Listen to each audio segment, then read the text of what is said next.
प्रिय विद्यार्थियों, आज हम बीए प्रथम वर्ष इतिहास के द्वितीय प्रश्न पत्र के अंतर्गत समाज में नारी की स्थिति की तीसरी श्रृंखला में आधुनिक काल में नारी की स्थिति के विषय में चर्चा करेंगे। इससे पूर्व प्राचीन भारत में नारी की स्थिति एवं मध्यकाल में नारी की स्थिति के विषय में चर्चा की जा चुकी है। आधुनिक कालीन नारी की स्थिति के अंतर्गत अंग्रेजों के शासनकाल में भारतीय समाज में नारी का जीवन अत्यंत कठिन था।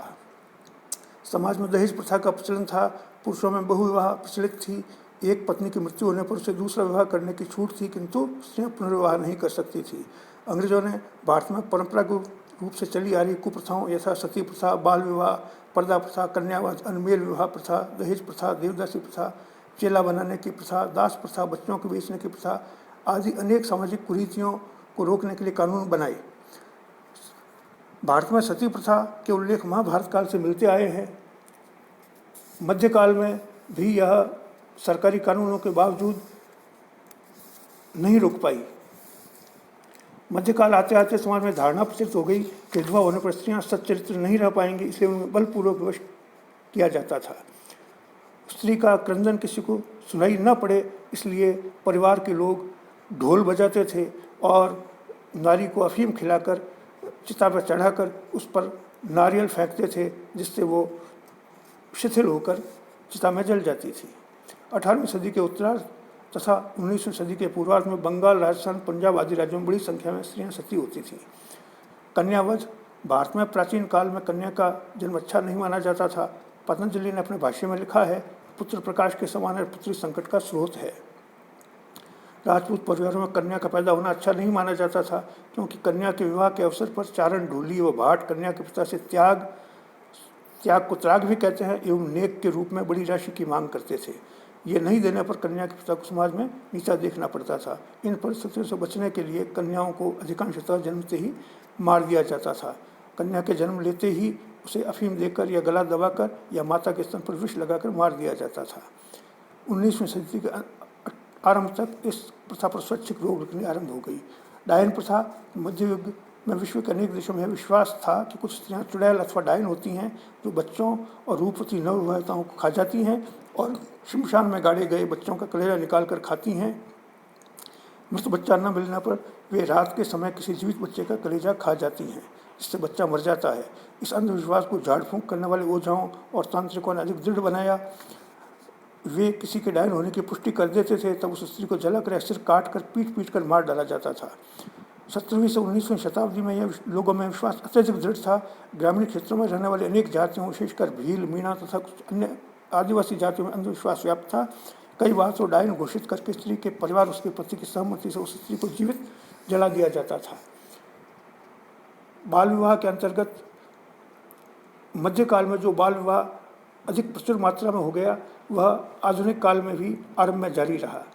मुसलमानों के बार बार आक्रमणों के कारण लड़कियों के सतीत्व की रक्षा के लिए बाल विवाह को अच्छा समझा गया। इससे उनके शारीरिक, मानसिक, शैक्षिक व्यक्तित्व का विकास अवरुद्ध हो गया।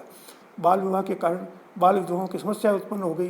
बहुत सी लड़कियां खेलने कूदने की उम्र में ही विधवा हो जाती थीं। अक्षय तृतीया को घर की कई कन्याओं का एक साथ विवाह कर दिया जाता था। कुछ कन्याओं को थाली में बैठाकर ब्याहा जाता था। आधुनिक समय में इस प्रथा पर रोक लगाई गई है। पर्दा प्रथा वैदिक संस्कृति में पर्दा प्रथा का प्रचलन नहीं था, परंतु मध्यकाल में इसका प्रचलन बढ़ गया और आधुनिक भारत में भी आरंभ में पर्दा प्रथा अनिवार्य नैतिक परंपरा बनी हुई रही। दास प्रथा के अंतर्गत प्राचीन मध्यकालीन भारतीय समाज में दासी प्रथा का प्रचलन जोरों पर था। इसके लिए लड़कियों की खरीद फरोख्त होती थी। राजपूत लोग अपनी पुत्री के विवाह में दहेज के साथ दासियां देने के लिए लड़कियों को खरीदते थे। कुछ सामंत या संपन्न लोग लड़कियों को अपनी रखेल बनाने के लिए खरीदते थे। किसी लड़की के साथ दहेज में आने वाली दासी सामान्यतः उस घर के पुरुषों की भोगिया बनकर रहना पड़ता था। 19वीं सदी के उत्तरार्ध में अनेक भारतीय अंग्रेज समाज सुधारकों के प्रयास से इन प्रथाओं पर रोक लगाने का प्रयास किया गया। नारी की स्थिति को सुधारने में कई संस्थाओं का, विचारकों का, मनीषियों का योगदान रहा है। ईसाई मिशनरियों ने भारत में प्रचारित किया कि पर्दा प्रथा अनिवार्य नहीं है, स्त्रियों को पर्दा प्रथा त्याग कर शिक्षा और प्राप्त करनी चाहिए। बंगाल में समाज सुधार कार्यक्रम के अंतर्गत राजा राम मोहन राय ने ब्रह्म समाज के माध्यम से नारी सुधार का कार्यक्रम चलाया। बम्बई के प्रार्थना समाज और लाहौर के देव समाज ने भी भारतीय नारियों की स्थिति को सुधारने के लिए आंदोलन चलाया।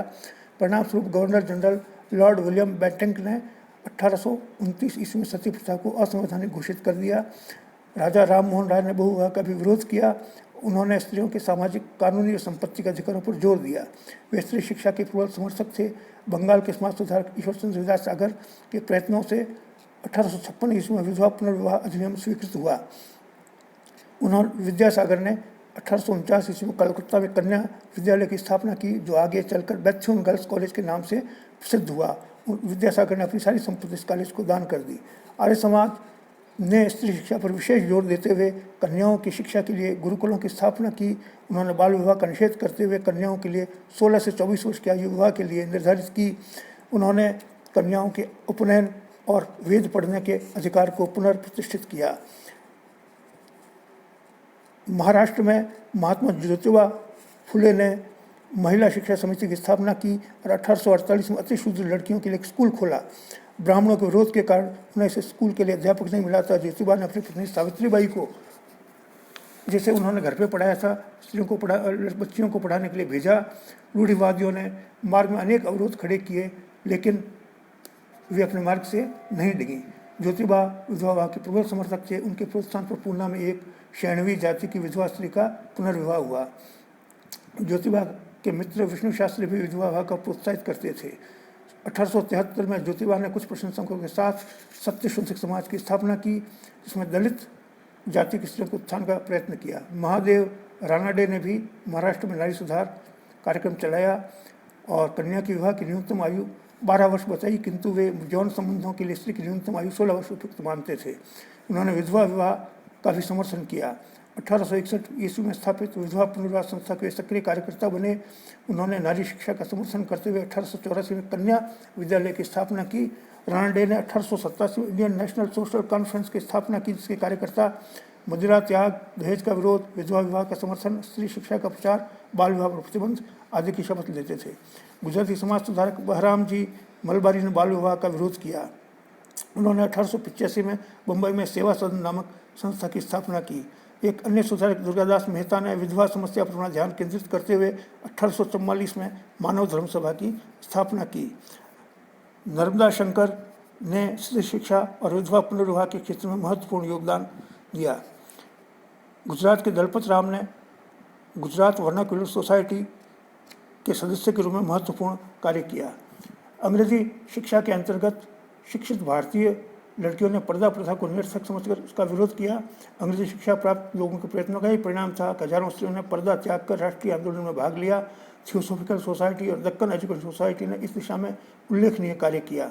ब्रिटिश सरकार द्वारा इस संबंध में अनेक सुधार किए गए, जैसे सती प्रथा का निषेध, जैसे विधवा पुनर्विवाह कार्यक्रम, जैसे बाल विवाह पर प्रतिबंध।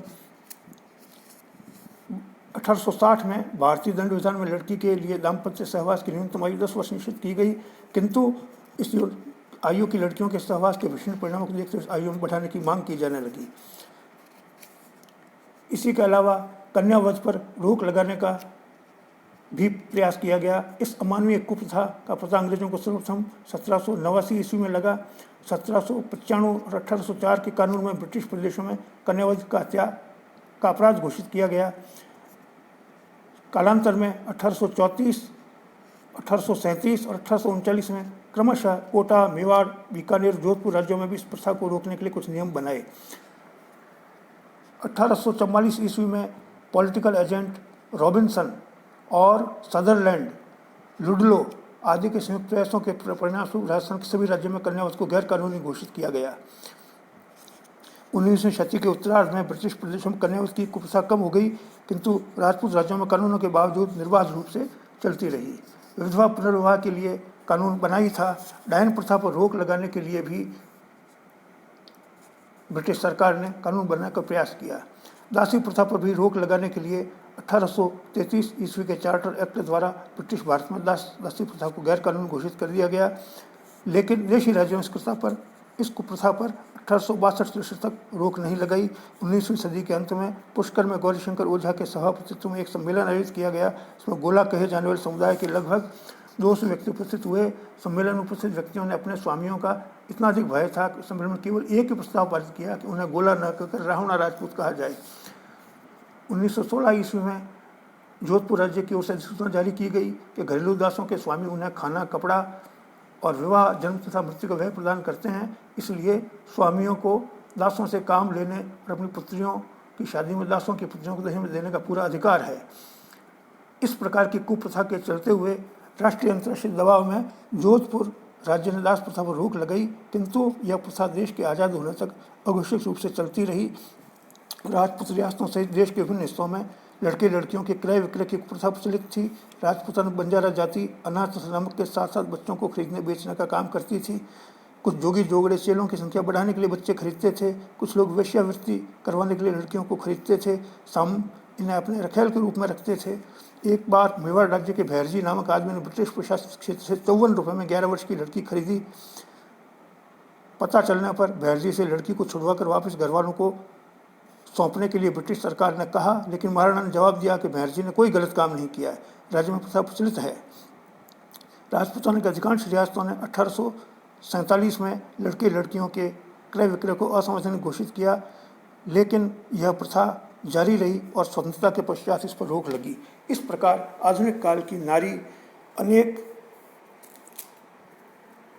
प्रेरणात्मक सुधारों के बावजूद अपनी भोग्या वाली स्थिति से अधिक ऊपर नहीं उठ पाई, लेकिन आज स्वतंत्रता के बाद नारी अपनी भोग्या की स्थिति से ऊपर उठकर नीति निरंता और देश के विकास के निर्धारक रूप में महत्वपूर्ण भूमिका निभा रही है। आज की वीडियो में इतना ही। धन्यवाद।